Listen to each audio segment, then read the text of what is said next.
नाव काय तुमचं? लक्ष्मण गजेंद्र अंधारे, राहणार भूम, तालुका भूम, जिल्हा धाराशिव. आणि येण्यापूर्वी तुम्हाला काय त्रास होत होता? माझ्या गुडघा आणि कंबर आणि पूर्ण दोन्ही पाय कमरेपासून खाली पूर्ण मला टाकल्यासारखं, मला चालताच येत नाही.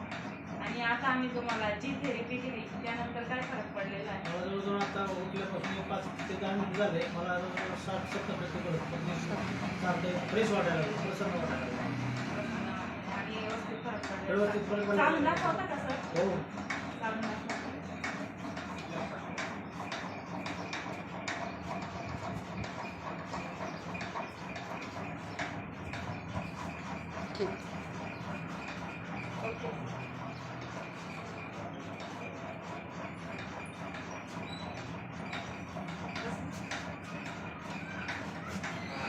Randive pain relief